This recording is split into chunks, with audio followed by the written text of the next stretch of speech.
Buenos días, amigos y amigas de Voz para el Cambio. Buenos días, República Dominicana.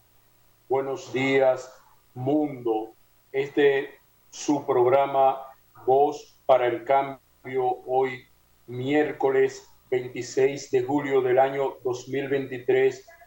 Esta ventana abierta de opiniones en defensa de los mejores intereses de la patria dominicana, con el patricio Juan Pablo Duarte como norte de nuestro quehacer cotidiano. El día de hoy nos trae muchas informaciones, pero tendremos con nosotros un invitado especial. Tenemos al economista Alejandro Arredondo conversando con nosotros sobre algunos aspectos económicos. Hay que destacar en los aspectos económicos que el sector inmobiliario está teniendo una alza en los alquileres y en la construcción y la adquisición de la vivienda con los préstamos inmobiliarios bastante incómoda para los adquirientes, porque a pesar de que algunos artículos de los que se utilizan para la construcción han bajado de precio, ese bajón de precios no se nota en el costo al momento de adquirir un bien inmueble, una vivienda.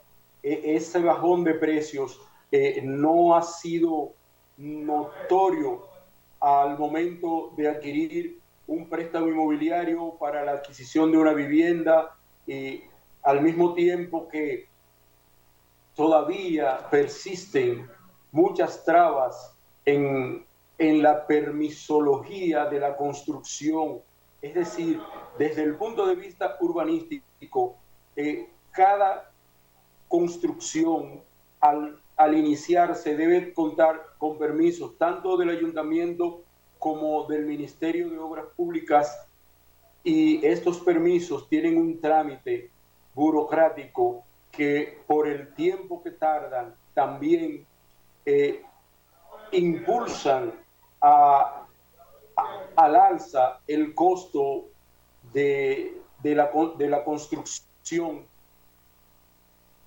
Y esto es parte del proceso que queremos conversar para ver si el economista Alejandro Arredondo, profesor universitario y destacado analista en el área económica, nos aclara una serie de cosas que uno como novicio en el área económica no la comprende. Bajan los precios, pero al mismo tiempo siguen aumentando el costo de los alquileres de las viviendas y el costo de la adquisición de las viviendas.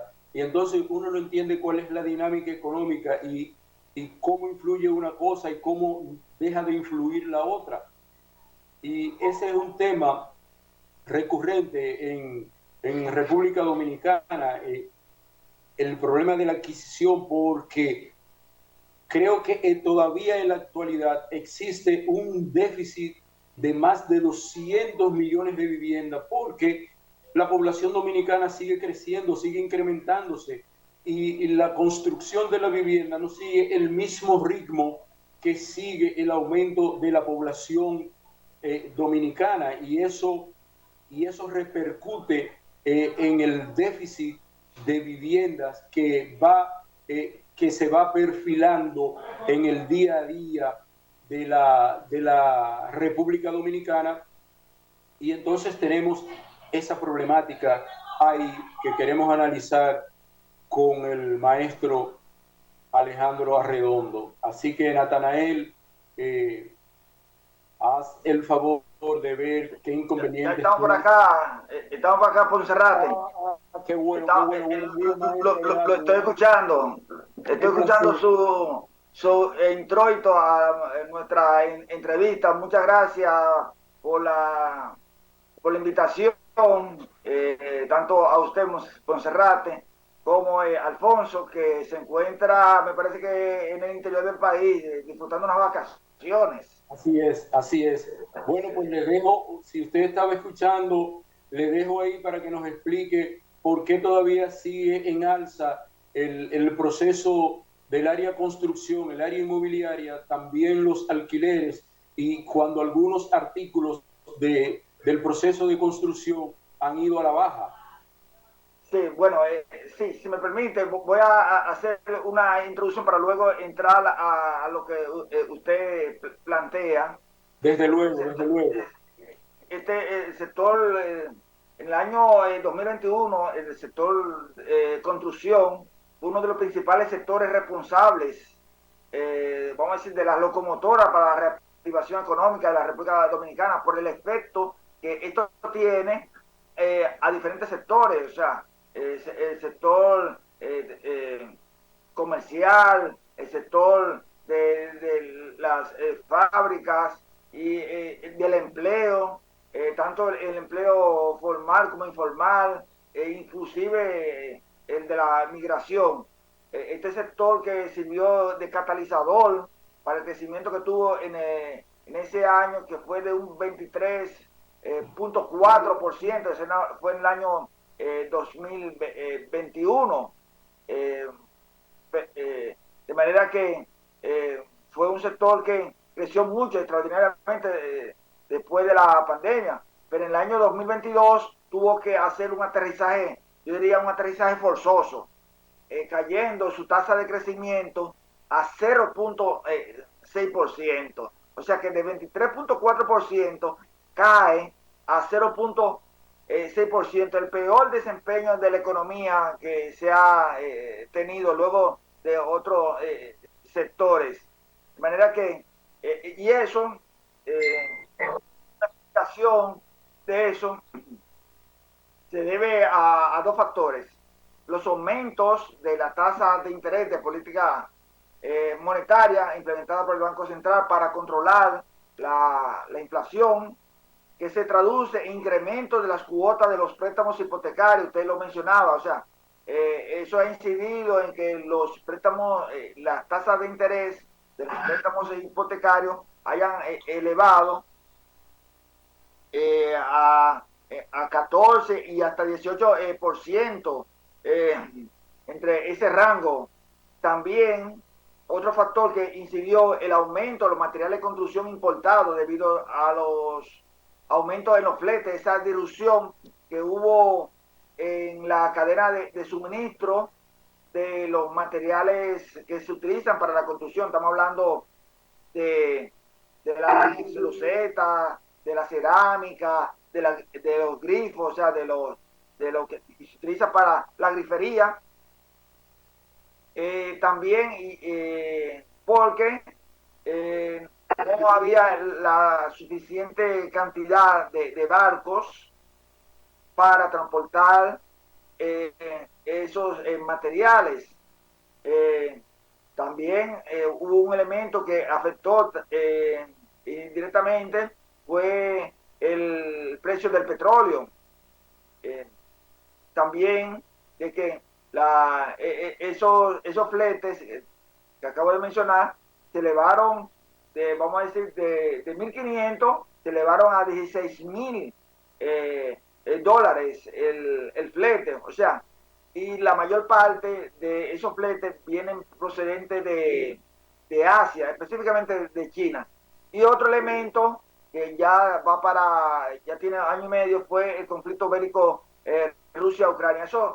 Esos tres, cuatro elementos, factores, incidieron para que el sector de la construcción tuviera ese frenazo. Hay elementos endógenos, como decimos nosotros, cuando son efectos que se relacionan con nosotros, que es el aumento de la tasa de interés de política monetaria para controlar la inflación. Recordemos que el año pasado la inflación cerró en 9.64, 9.6%. Era necesario, ya la inflación acá está dentro del rango meta, que es entre 3 y 5%. Ahora, en el primer semestre de este año, 2023, la situación del sector fue un poco, fue peor porque hubo un crecimiento negativo. O sea, si en el 2022 fue de 0.6%, en el primer trimestre, o sea, enero o marzo, fue peor, fue de menos 3.5%. O sea que ha sido un sector de los más golpeados por la situación económica por la cual hemos atravesado, debido a factores internos, factores externos que han implicado que también se adopten medidas en el plano interno. Bueno, este desplome en el crecimiento del sector construcción se debió, entendemos, a los aumentos de aproximadamente de un 12% en el costo de la vivienda, al cual usted se refirió. O sea, la tasa de interés de referencia que establece el Banco Central para controlar la inflación, entonces los bancos comerciales la utilizan o son de referencia para ello establecer su tasa de interés para los préstamos hipotecarios. Es decir que esos aumentos fueron de un 12%, repito, para el costo de la vivienda, o sea, no solamente para los préstamos hipotecarios, sino también para la construcción de la vivienda. Y las continuas alzas desde noviembre de 2021 de las tasas de política monetaria, colocándose en 8.5%. Reitero, para controlar la inflación era necesario. O sea, en economía, usted cuando quiere atacar un fenómeno, tiene que ser focalizado. No puede atacar un factor y atacar a otro, tiene que ser focalizado. Y aquí en este caso la prioridad era la inflación. Para hacerle frente a esta situación de crecimiento negativo que tuvo el sector de la construcción, repito, en el primer trimestre y ya en el segundo trimestre, o sea, de abril, junio, el Banco Central autorizó el uso del encaje legal para préstamos a la construcción y adquisición de vivienda. Y aquí hago un paréntesis: el encaje legal es el depósito que tienen que hacer de manera obligatoria las entidades de intermediación financiera. Y cuando hablo de entidades de intermediación financiera, estamos hablando de los bancos comerciales, de los bancos, de las asociaciones de ahorros y préstamos, todas las entidades que tienen relaciones con el público, con dinero. Maestro, Sí. a partir de el panorama que usted está explicando, ¿cómo afecta eso al sector laboral de la construcción y a los adquirientes de vivienda por el alto porcentaje que se le cobran en los préstamos hipotecarios, que comenzaron en un 11% y ya van casi por el 19% anual? Bueno, afecta en el sentido de que en el caso de los empleos tiende a reducirse, porque si no hay construcción, si no hay nuevas obras para la construcción, se paralizan las obras. Pero eso también tiene otras implicaciones. Tiene otras implicaciones porque hay muchas obras que se compran en plano. Vamos a decir, la clase media compra en plano obras, y eso experimenta un aumento. En el sector de la construcción es muy importante el tiempo y la celeridad en que se construye, porque los precios van en aumento, y una vivienda que usted posiblemente lo haya comprado en plano, por decir algo, en 6 millones, se incremente en 1,5 millones o en 2 millones, y ya eso implica entonces un problema legal para el promotor de la construcción. Entonces ahí tiene que llegar a un arreglo entre el promotor de la construcción y quien compra en plano. Eso es la parte que tiene que ver con el empleo no ha crecido, la parte que tiene que ver con el efecto que eso tiene sobre los adquirientes de la construcción. Entonces, eso significa que esas inversiones que se tengan que hacer tienen que estar paralizadas. O sea, la clase media ha sido muy afectada y obviamente la clase de bajos ingresos, que en el caso de las viviendas de bajo costo, y entendiéndose la vivienda de bajo costo, que el año pasado era de 4.5 millones, ahora fue elevado a 4.850.000. También, eso es una tabla que se tiene en la Dirección General de Impuestos Internos para el asunto de las exenciones que se le otorgan a ellos. Bueno, gracias, maestro Alejandro. Creo que es tiempo de ir a la primera pausa del programa. Regresamos con usted en más, en Voz para el Cambio. Adelante, Natanael.